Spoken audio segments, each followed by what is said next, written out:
But if you're a graphic designer, if you're a content writer, who owns the work? Mm-hmm. Well, it depends on contracts. Yeah. And so intellectual property can only be transferred by contracts. And so the default is that the human being who created it owns it. So if And you how hire scary someone, is that? it is, you hire someone, you say, I have my new business. This is, I've sketched out this logo and can you turn this into something? And you hire someone, you pay them, but there's no contract in place. Guess who owns that beautiful logo? So that's why it is so tremendously important. Hi, I'm Erin Marcus, former corporate executive turned entrepreneur and founder and CEO of Conquer Your Business. Welcome to the Ready Yet podcast. We're excited to bring you more than 100 episodes of interviews and insights designed to help entrepreneurs get the financial and emotional freedom they need in order to build a business and a life they're proud of.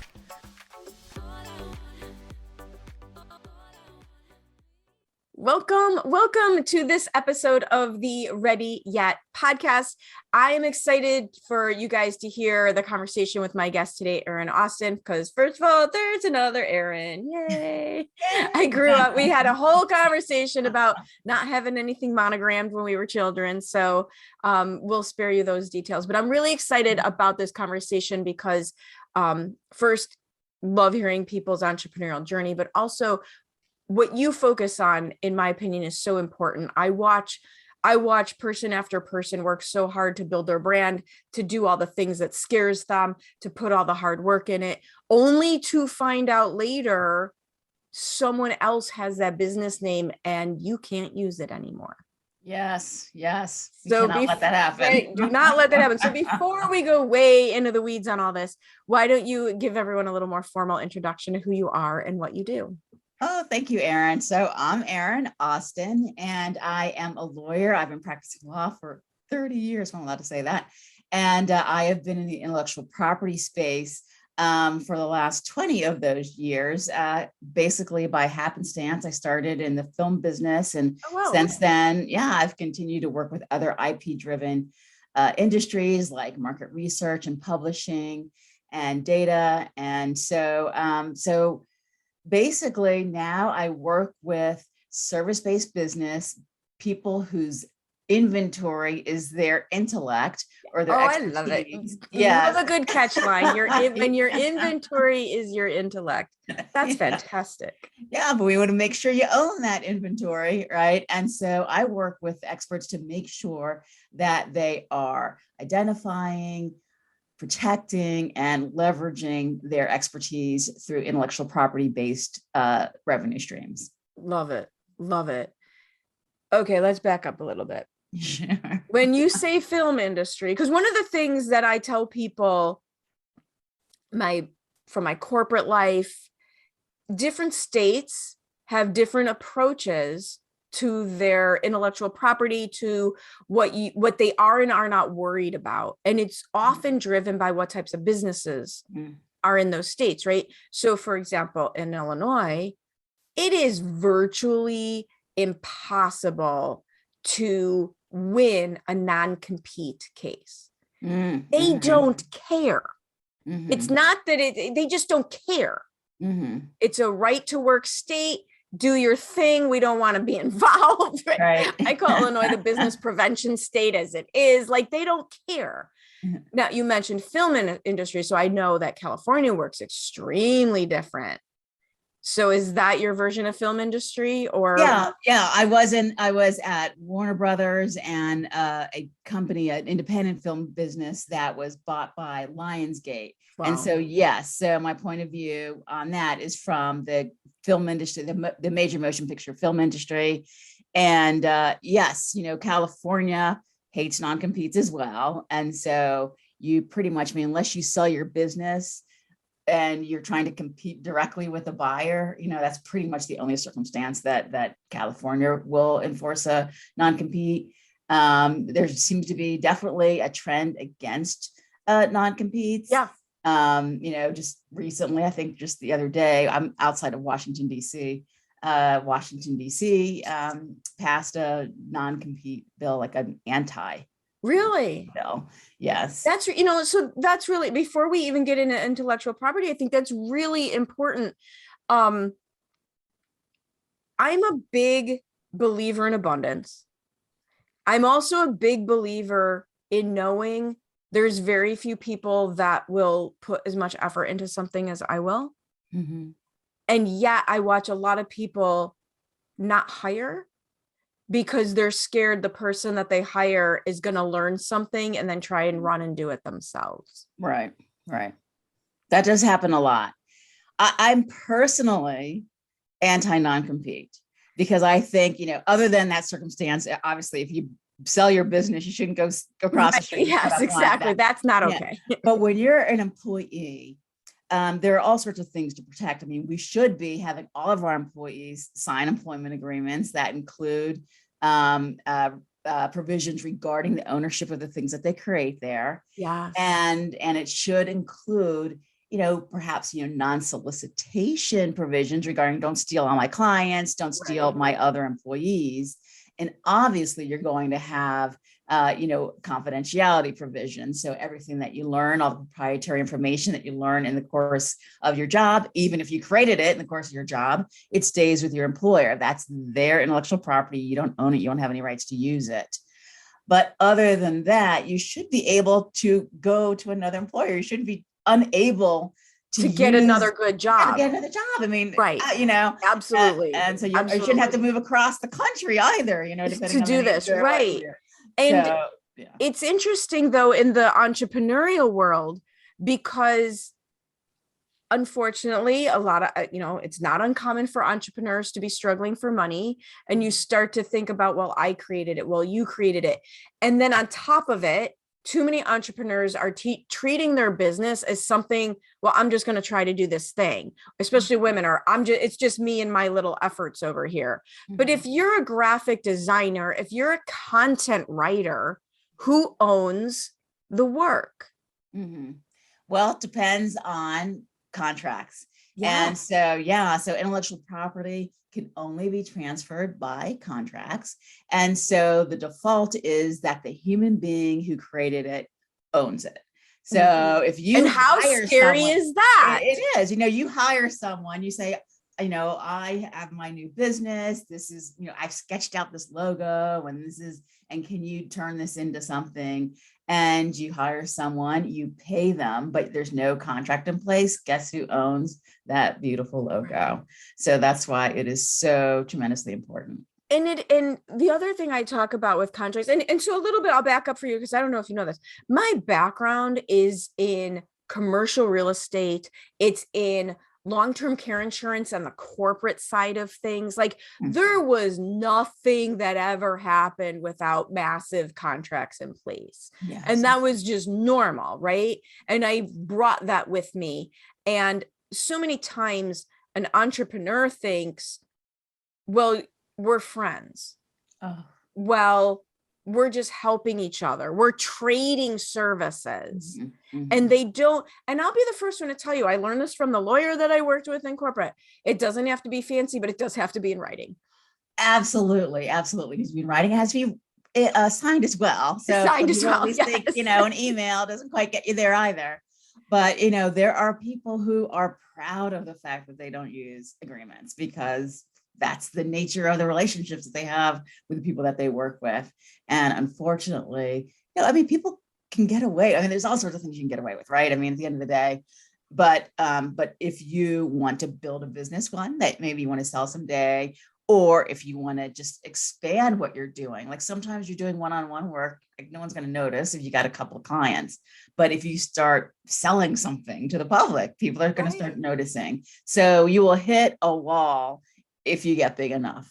Well, if you don't have your pieces in place. Yeah. The contract is not for when everybody's happy.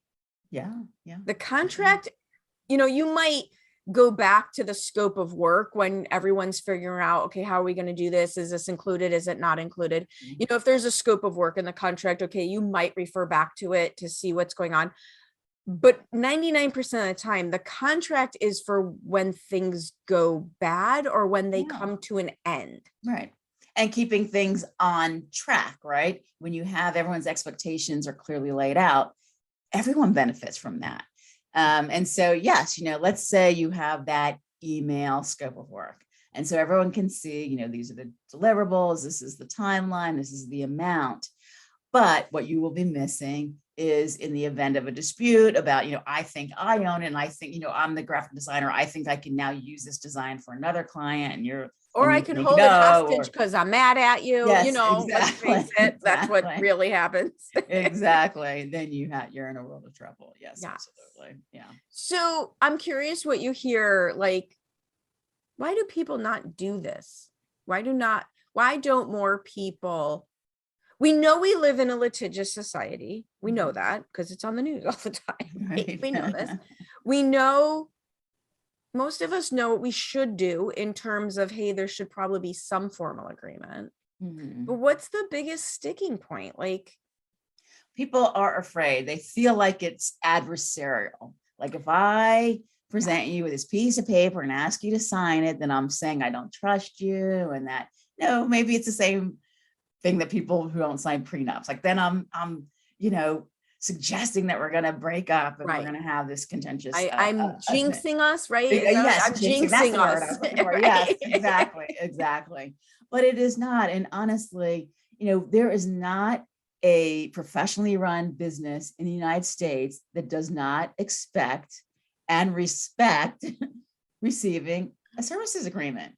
Period. There's not a single one that you're going to piss off. And if you do, that's not your client, by the way. Right. That's a really good point. When I have people sign contracts, I literally will say, okay, this and this and this is what happened. You're going to get the contract because you are giving me money. So we want to make sure that this is all exactly what it should be. Right. Exactly. And so I tend to frame it that way so that they see this is for them, not just for me.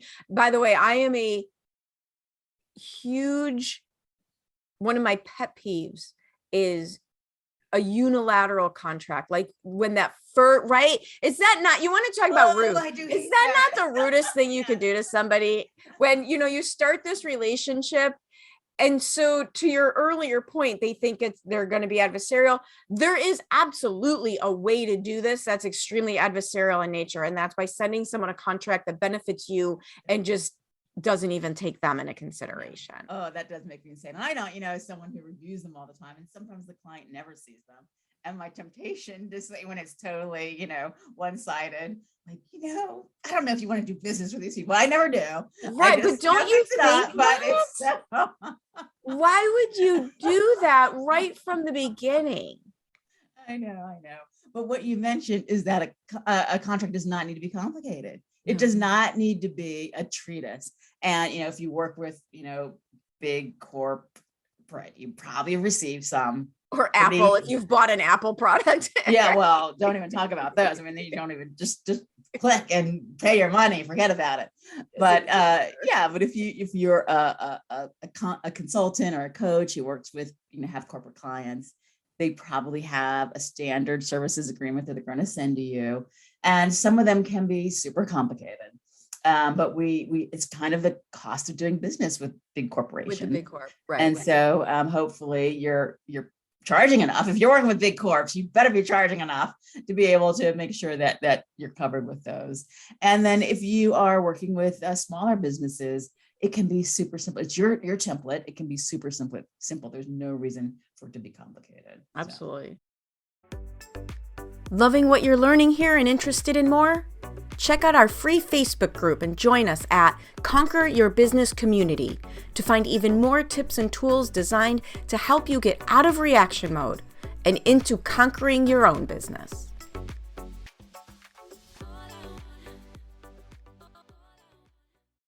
Yeah. So I'm going to back up all the way on you and explain how do you go from working at Warner Brothers to here's the thing. I was in big fancy corporate as well. I always laugh. I left a 6-figure, not difficult job with people I loved.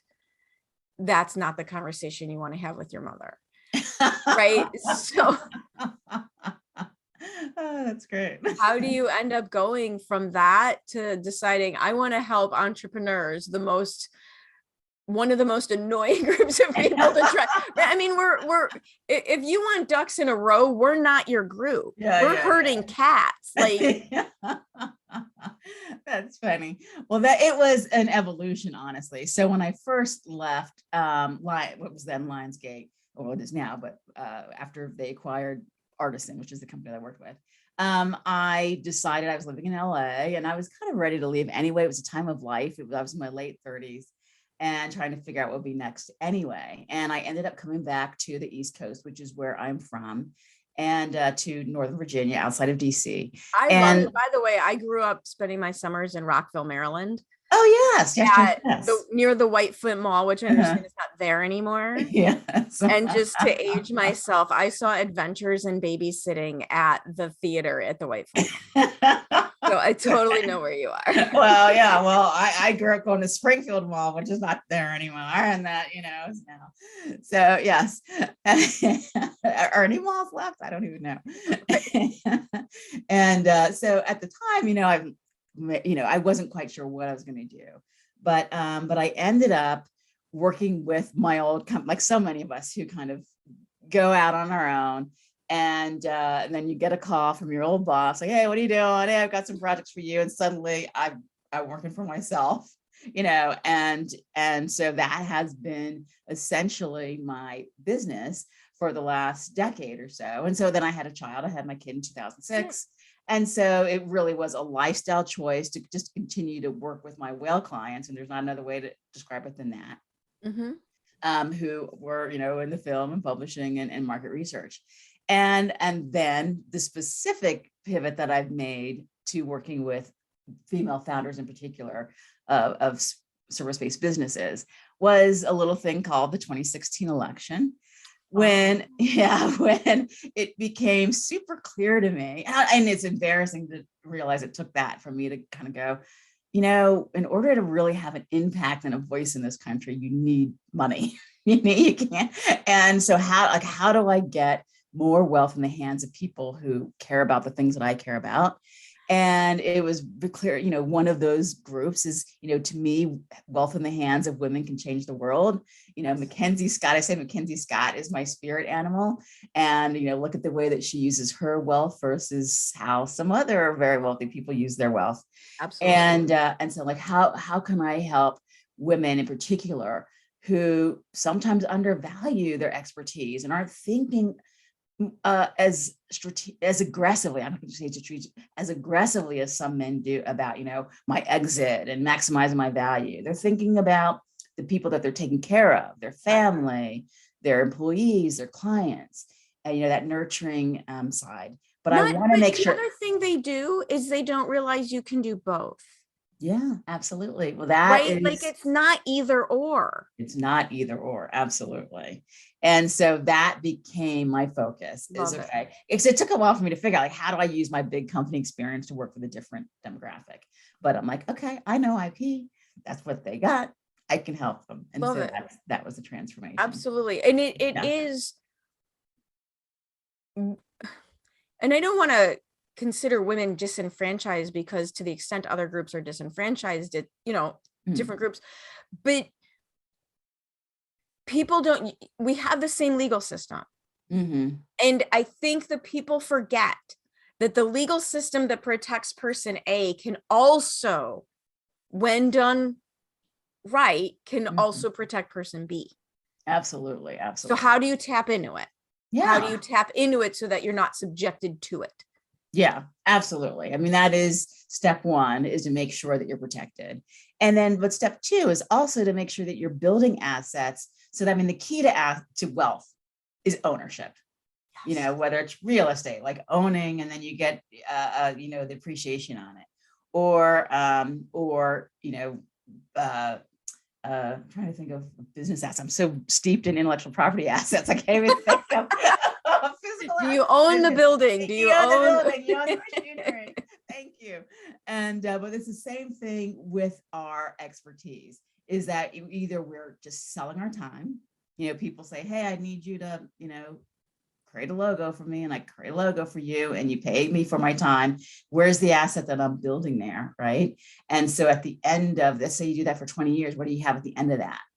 Versus making sure that you're creating, systems around, like maybe you have a unique way of, okay, someone's in, a green industry and I have this process for that. Someone's in, the auto industry and I have a process for that.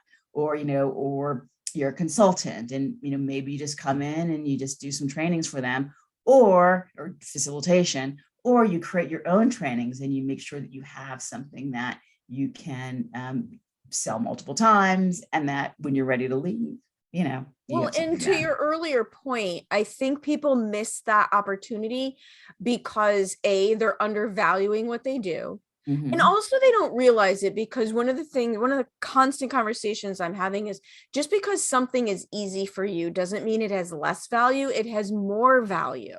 Absolutely. But we think if something's easy to do, maybe it's not that valuable. And what you don't realize is, no, it's easy for you doesn't mean the rest of us can do it.